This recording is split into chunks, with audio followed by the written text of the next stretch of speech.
កាន់តែពិសេសបងប្អូនមានតែ30%បងរំលោះតជាមួយគ្រូណាបានហើយបងរំលោះតជាមួយការ៉ាស់ BSN របស់គ្រូណាបងប្អូនមកដល់ដាក់សិក្សាភ្លាមបាទអ្នកនៅពេញមកមើលឡានសិនអ្នកនៅខេត្តបាញ់ឯកសារមកមុនខ្ញុំរៀបចំឯកសារជូនចម្លើយមកដកឡានបងប្អូនណាឡានមួយគ្រឿងនេះបងប្អូនមានត្រឹមតែមានតែ 5000 ជាងបងប្អូនអាចមកដកឡានចេញពីការ៉ាស់ BSN បងរំលោះតជាមួយគ្រូណាបានហើយបងប្អូនបាទរំលោះតជាមួយគ្រូណាបងនិយាយមួយម៉ាត់យ៉ាងខ្លីឲ្យតែមាន 30% ឡើងបងប្អូនអាចបងរំលោះជាមួយការ៉ាស់ BSN រំលោះជាមួយគ្រូណាផ្ទាល់បងរំលោះជាមួយមេធំរបស់ការ៉ាស់ BSN ម្ដងមើលបងប្អូនជិលសិក្សាញ៉ៃច្រើននាំតែខាតពេលវេលាយូរអង្វែង 3-4-5 ថ្ងៃមួយអាទិត្យមកដល់ការ៉ាស់ BSN បាទសម្រាប់អ្នកនៅតាមបណ្ដាខេត្តបងប្អូនបាញ់ឯកសារមកមុនបាទបាញ់ឯកសារមកមុនចាំ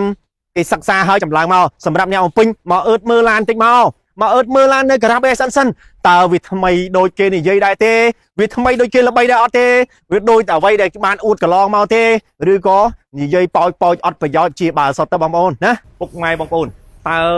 អ្នកណាខ្លះដែលសមបងរំលោះខ្ញុំបាននិយាយមកវីដេអូពីវីដេអូហើយបងប្អូនអតិថិជនដែលសាកសមនឹងបងរំលោះដូចជាអ្នក ROC ប្រកបរបរអាជីវកម្មតូចធំទាំងខ្នាតកណ្ដាលខ្នាតអីហ្នឹងបាទកំពុងមានលុយហ្នឹងលុយមានទីហោថាឡាននេះ 20000 ឬ 30000 ទៅចុះបាទឡាននេះ 20000 អាលុយ 20000 ហ្នឹងកំពុងតែចរាចររលុយបានមួយខែ 2000 3000បើដកអា 20000 ហ្នឹងមកវាអត់មានអីបបិលរស៊ីទៀតទេអញ្ចឹងយើងដកតែមួយចំណែកមកនៅសល់ប្រមាណយើងបងរំលោះយើងបងជាប្រចាំខែយកអាលុយដែលយើងខំរស៊ីប្រចាំខែហ្នឹងចំណេញមកយើងអាចចំណាយនៅក្នុងក្រុមគ្រួសារផងបងរំលោះជាមួយឡានត្រឡប់ទៅវិញបានមួយឆ្នាំ2ឆ្នាំ3ឆ្នាំយើងអាចបងផ្ដាច់ក៏បានហើយបើអត់ទេយើងបងបន្តរហូតមកគឺយើងដាច់បានឡានមួយគ្រឿងទុកនៅក្នុងផ្ទះខ្លាយជាកម្មសិទ្ធិតខ្លួនរបស់យើងហើយបងប្អូនបាទ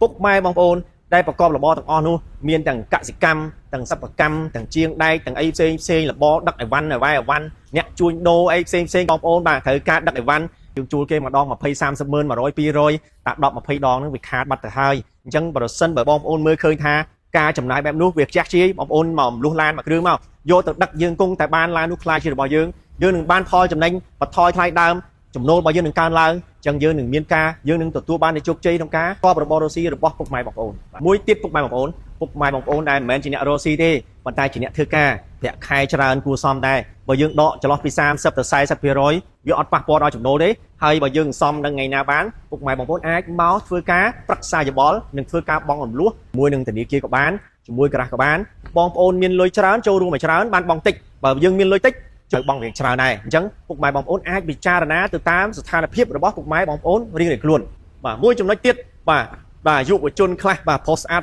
ខ្លះប្រាក់ខែប្រាក់ចំណូលនឹងច្រើនដែរបាទប៉ុន្តែអត់សូវចេះសំចៃដើរលេងរហូតពេកអញ្ចឹងអត់ទាន់មានឡានប្រើមួយគ្រឿងប្រើនឹងគេទេបងប្អូនអញ្ជើញមកបងរំលោះមកបាទនៅការ៉ាស់ BSN យើងខ្ញុំបាទអញ្ចឹងបងយូរទៅយើងអាចបានឡានមួយគ្រឿងជាកម្មសិទ្ធិផ្ទាល់ខ្លួនរបស់យើងហើយអ្វីដែលត្រូវធ្វើសម្រាប់បរិសុទ្ធដែលដើរលេងច្រើននារីដែលដើរលេងច្រើនបាទអ្វីដែលយើងត្រូវធ្វើហ្នឹងគឺថាបន្ទាប់ពីបងរំលោះហើយយើងត្រូវថយដើរលេងហើយបាទយកលុយហ្នឹងមកទុកបងធនាគារវិញមកទុកបងរំលោះឡានវិញអញ្ចឹងយូរពី3ឆ្នាំទៅយើងបានឡានមួយគ្រឿងប្រើនឹងគេខ្លាយជាម្ចាស់របស់ឡានមួយគ្រឿងហើយបាទពេលដែលយើងប្រើប្រាស់លុយបាទចាប់ដើមរៀងតឹងតិចយើងចាប់ដើមចេះគិតអើយបាទយើងដឹងថាលុយមានតម្លៃណាស់យើងកុំចាយខ្ជះខ្ជាយចោលអត់ប្រយោជន៍បងប្អូនណាអញ្ចឹងយកមកចាយឲ្យត្រូវបាទបងប្អូនណាដែលស្ថិតនៅក្នុងស្ថានភាពនេះប្រឹក្សាយោបល់ជាមួយក្រុមការងារឬក៏ប្រឹក្សាយោបល់ជាមួយខ្ញុំផ្ទាល់តែម្ដងខ្ញុំនឹងផ្ដល់ជូនរឿងល្អមួយមិនមែនរុញឲ្យតែបងប្អូនទិញទេបើសិនលក្ខខណ្ឌបងប្អូនមិនទាន់គ្រប់គ្រាន់មិនទាន់ស័ក្តិសមពុកម៉ែបងប្អូនខ្ញុំនឹងឲ្យបងប្អូនចាំមួយឆ្នាំ2ឆ្នាំ6 7ខែឬក៏4-5 ឆ្នាំទៀតក៏មិនហួសពេលដែរបាទសម្រាប់បងប្អូនដែលស្ថិតនៅក្នុងលក្ខខណ្ឌទាំងអ្នករកស៊ីប្រកបរបរលក្ខណៈគ្រួសារមធ្យមនិងធំ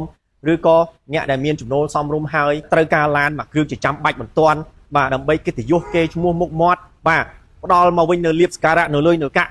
នៅតំណែងនៅអីចឹងបងប្អូនអាចនឹងធ្វើការបងរំលោះមួយគ្រឿងទៅយុវជនយុវនារីដែលមានប្រាក់ខែច្រើនហើយមួយខែអត់មានលុយសល់គេសោះបាទទិញឡានបងរំលោះមួយគ្រឿងទៅបើជ្រុលជាចឹងទៅហើយបាទបើទោះជាបងប្អូនមិនបងរំលោះបាទក៏អត់មានលុយសល់ដដែលដែរអញ្ចឹងបងរំលោះត្មងទៅយើងនឹងចាប់ដើមចេះគិតជាងមុនហើយបងប្អូនកើតមកមួយជាតិខំប្រឹងរកឡានឲ្យបានជិះមួយនឹងគេមើលមិនបាច់ថ្មីពេកក៏បានដែរឲ្យតែបានជំនុំចាស់ល្មមក៏បានដែរឲ្យតែប្រើធន់ងាយខូចប្រើបានយូរណាបានដឹកប្រពន្ធដឹកកូនហាលខ្យល់ហាលភ្លៀងឲ្យយើងការពារបានទាំងអស់ណាយើងការពារក្តៅការពារខ្យល់ការពារភ្លៀងនិងបង្កើនសុវត្ថិភាពដល់ក្រុមគ្រួសាររបស់យើងបងប្អូនបាទបង្កើនសុវត្ថិភាពដល់មនុស្សជាទីស្រឡាញ់របស់យើង កុំបណ្ដោយឲ្យគ្រូសាយើងទទួលរងទុកការលំបាកយើងត្រូវគេខិតខំយ៉ាងណាឲ្យមានឡានមួយគ្រឿងជិះគេទៅបងប្អូនបាទត្រូវខិតខំយ៉ាងណាឲ្យមានឡានមួយគ្រឿងជិះនឹងគេទៅបងប្អូនទោះបីឡាននោះចាស់ក៏ដោយឲ្យតែចាស់តាន់ឲ្យតែចាស់ហាប់ណែនឲ្យតែចាស់ប្រើបានយូរឲ្យតែចាស់ប្រើមិនងាយខូចបាទចាស់នេះឲ្យចាស់គេហៅចាស់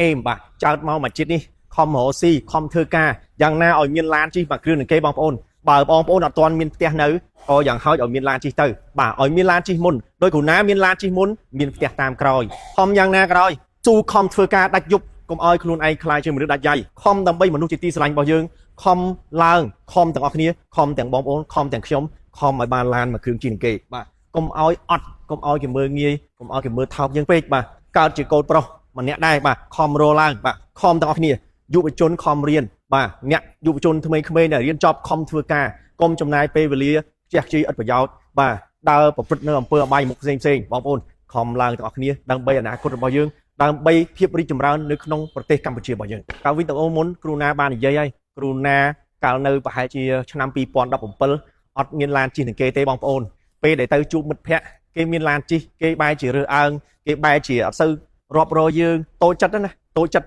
អញ្ចឹងហើយបងប្អូនត្រូវតែខំឡើងទាំងអស់គ្នាកុំឲ្យក្រខ្លាំងពេកឲ្យបានរស់មកសមរម្យមកល្មមនឹងគេមកយ៉ាងហោចក៏មានឡានគេហៅឡានកាចាស់មួយជិះដែរនេះកាចាស់ល្មមនេះគេហៅឡានអេតចាយប៉ុណ្្នឹងក៏បានដែរវាមិនមែនដើម្បីតែជារឿងកិត្តិយសរបស់យើងមកមុខទេប៉ុន្តែដើម្បីក្រុមគ្រួសារមនុស្សជាទីស្រឡាញ់របស់យើងដើម្បីប្រពន្ធកូនរបស់យើងដើម្បីឪពុកម្ដាយរបស់យើងបាទបានជិះទៅគាត់ក៏បានសុវត្ថិភាពក្នុងការធ្វើដំណើរមានបុណ្យទានមានការមានកម្មវិធីណាមួយយើងជិះជុំគ្នាទៅជិះម៉ូតូអត់សូវសុវត្ថិភាពទេពិបាកណាស់បាទងាយនឹងមានហានិភ័យគ្រោះថ្នាក់តាមផ្លូវបាទបងប្អូនឃើញស្រាប់ហើយនៅក្នុងប្រទេសយើងសពថ្ងៃហ្នឹងវាមានគ្រោះថ្នាក់អីច្រើនដែរអញ្ចឹងបើយើងមានឡានមួយគ្រឿងជិះទៅវាបន្ថយនៅគេហៅហានិភ័យទៅដល់ក្រុមគ្រួសាររបស់យើងដែរដូច្នេះការជ្រើសរើសទិញឡានមួយគ្រឿងជារឿងចាំបាច់ណាស់បងប្អូនបាទជារឿងចាំបាច់ណាស់ថ្ងៃមុនមានបងប្រុសម្នាក់គាត់ចូលខមមិនថាបាទអត់ឡានជិះវាមិនងាប់ទេបាទអូខេខ្ញុំទទួលយកអត់ឡានជិះវាមិនងាប់ទេក្រក៏អត់ងាប់ដែរបាទប៉ុន្តែប្រសិនបើយើងខ្វះខាតតម្រូវការបាទអត់ខ្វះឡានខ្វះមធ្យោបាយធ្វើដំណើរការលំបាករបស់យើងជាច្រើននឹងកើតឡើងបាទពេលដែលយើងអត់យើងខ្វះខាតមានរឿងជាច្រើនណាស់ដែលយើងនឹងជួបទោះយ៉ាងណាក៏ដោយខ្ញុំនៅតែរីកមិនខ្ញុំនៅតែជឿជាក់ថាយើងចាំបាច់ត្រូវតែមានសម្ភារៈដូចជាឡាននេះសម្រាប់ប្រើប្រាស់ក្នុងជីវិតប្រចាំថ្ងៃទៅណាមកណាបាទយើងចាំបាច់ណាស់បាទអានេះយើងអត់ទាន់និយាយដល់ការរស់ស៊ីទេយើងនិយាយត្រឹមតែជីវិតរស់នៅប្រចាំថ្ងៃទេគឺយើងចាំបាច់ប្រើវាបាទអត់អាចជិះកង់ជិះម៉ូតូរហូតទេបងប្អូនប្រសិនបើយើងខ្វះខាតខ្លាំងអូខេទ្រាំតែតស៊ូធ្វើម៉េចឲ្យមានឡានមួយគ្រឿងជិះនឹងគេបើសិនជាក្របើសិនជាអត់ឡានជិះការប្រើប្រាស់ឡានអត់មានប្រយោជន៍នោះមនុស្សម្នាក់មិនបាច់ខំប្រឹងប្រែងដើម្បីឲ្យមានសម្ភារៈមានឡានមានរបស់ប្រើប្រាស់នោះទេបាទម្នាក់ខំណាស់អញ្ចឹងដូច្នេះហើយខ្ញុំនៅតែលើកទឹកចិត្តទៅដល់យុវជនយមរិតអាយុណាក៏ដោយខិតខំប្រឹងប្រែងយ៉ាងណាបាទរកឡានមួយគ្រឿងជិះនឹងគេទៅបងប្អូនបាទបើពេលនេះទិញមិនទាន់បានចាំបន្តិចទៀតចាំ1ឆ្នាំ2ឆ្នាំ3 4 5ឆ្នាំ10ឆ្នាំក៏មិនទាន់ហួសពេលដែរកូនប្រុសគេថាឯក្នុងរឿងចិនគេថាគេបាទចាំ10ឆ្នាំទៀតចាំសងសឹកក៏មិនទាន់ហួសពេលដែរបាទបងប្អូនខ្ញុំបាននិយាយរួចហើយអំពីការប្រើប្រាស់ឡានជាលក្ខណៈគ្រួសារឥឡូវនេះយើងប្រើប្រាស់ឡានជាលក្ខណៈគ្រួសារផងជាលក្ខណៈរលុយផងបាទអាប្រមាណម៉ូតនេះគឺថាជិះក៏បានរលុយក៏បានបាទដាក់ជួលដឹកអីវ៉ាន់ធ្ងន់មនុស្សច្រើនអ្នកបាទដឹកភ្ញៀវ VIP គឺថាប្រភេទអស់អញ្ចឹងចេះគឺសមជាមួយបងប្អូនហើយបាទបងប្អូនណាដែលមានកូន6 7 8 9 10សមាជិកច្រើនហ្នឹងគឺថាយើងយកអាសេរីចឹងមកបាទគឺត្រូវហើយបាទទិញអាហ្នឹងមកដឹកបានគ្នាច្រើនប្រើធន់មាំបាទជិះបានគ្នាច្រើនចឹងយើងចំណេញបាទមិនបាច់ទិញឡាន2 3គ្រឿងទេបើថាយើងមិនសូវសម្បូរលុយយើងទិញចឹងមកបាទមិនបាច់ទិញឡានច្រើនគ្រឿងទេយើងទិញតែមួយគ្រឿងមកបាទជិះបានទាំងអស់គ្នាត្រូវការដឹកភ្ញៀវអីក៏បានប្រើប្រាស់ជាលក្ខណៈគ្រួសារក៏បានប្រើប្រាស់ជាលក្ខណៈ business small business គេហៅចំនួនខ្នាតតូចក៏បានដែរបាទដូចជាការយកទៅជួលយកទៅដឹកភ្ញៀវបាទយកទៅដឹកអីវ៉ាន់និងប្រកបរបររកស៊ីផ្សេងទៀតចូលមកដល់ជួរនេះគឺជាប្រភេទឡានខ្លាញ់គោមកទឹកបងប្អូនបាទខ្លាញ់គោមកទឹកនេះគឺថាវាអត់មានភ័យព្រោះយើងខូចយើងខាតអីទេមិនងាយខូចទេបងប្អូនគេទិញតែប្រើបានតាមរយៈខ្លីទេឥឡូវនេះមកដល់ការ៉ាស់ BSN ហើយគឺយើងមានរៀបចំយ៉ាងស្អាតបាទថែទាំយ៉ាងស្អាតរៀបចំឡើងភ្លឹងដូចថ្មីអញ្ចឹងបងប្អូនយកទៅជិះទៅអត់ភ័យទេ1ឆ្នាំ2ឆ្នាំ3ឆ្នាំ4 5ឆ្នាំចាំលក់មកវិញក៏បានដែរបាទដូរតែប្រេងម៉ាស៊ីនចាក់តាសាំងឲ្យតែស្រួលជិះកុំឲ្យតែប៉ះពៀគេទៅបានអើយបងប្អូនអានេះចូលដល់អវៈអន្សមចាយបងប្អូនបាទអាព្រុសនេះ100 គីឡូស៊ីតែ5លីត្រជាងឯង5លីត្រជាងបងប្អូនជិះក្នុង4លីត្រ9ជិះ chi cao krong mùi lít ấy đang bong ôn bà phải am lít cho chủng buôn bà chập thì số đọc tới tí sang một phần năng hay là onisi ta bằng lít tê bà bộ onisi bằng lít chiêng đang bong ôn bà bọc phếtนี้คือท่ายังเผลอใบไปหาจุดๆนะbà vì saoเนี่ยรีหรือก็nơi dụ ở chôn nơi vây khmer nơi steel là mom đó chi ấy bay rồi miền so miền prạ miền quýt chong miền tràn po tràn lạ lệ tràn option tràn pong và miền sắp tới hai này ban điệp chom sát miền ca thành như thầm thơ bom ônสำหรับ GI ใบร้อยคือตรอกโกลูซี่คือนิมิตรูปในเพียบมอมในเพียบฮับในเพียบแนนบานในเพียบในการปราบปรามยูไว้บัดแต่เวียซีสังชราเจเกบอลติดสำหรับบอมโอนได้มันเซอร์ควอลควายอัมพีการจำนายเลยสังบอมโอนมาโยอันนี้คือไตรเลยบ่ายอมแต่นี้จูนจีหนึ่งครั้งนะจีแนนให้เหมือนงี้โคตรปราทนปราบานยูอันนี้โซนผมมุ้ยปรามาให้ชนะบอมโอนเมื่อสักเชียมรูปเรียงมาเวียคือนักเอ็มแต่มองสำหรับตาของมาประเภทพิกอัพนี่บอมโอนสำหรับประเภทพิกอัพត្រូវការប្រកបរបរអាជីវកម្មខ្នាតតូចខ្នាតមធ្យមខ្នាតធំអីគឺប្រភេទ pick up នេះគឺយើងប្រើសម្រាប់ដឹកជញ្ជូនបាទសម្ភារៈធ្ងន់ច្រើនគឺយើងប្រើបានហើយយើងប្រើត្រូវហើយបាទប្រភេទតាកូម៉ាប្រភេទ Mazda ប្រភេទ Toyota Hilux Rally ប្រភេទ Ford បាទគឺយើងមាននៅក្នុង stock ស្រាប់តែម្ដងបងប្អូនអាចមករើសបានតាមចិត្តបាទនេះដូច Toyota Hilux នេះក៏មានដែរបាទនេះគឺ Mazda បាទអាចុងនេះគឺ Ford បាទប្រភេទនេះបងប្អូនចូលចំការដឹកឲ្យវ៉ាវ៉ាន់ធ្ងន់ដឹកឲ្យវ៉ាន់ផុងបាទវាមានទាំងអាកាពីតាទាំងអត់កាពីតាមានទាំងអាប៉ុង1ប៉ុង2មានទាំងអស់បងប្អូនប្រហែលគ្រឿងនេះគឺថាថ្មីបងប្អូនអានេះទៅចូល stock ទេបាទបងប្អូន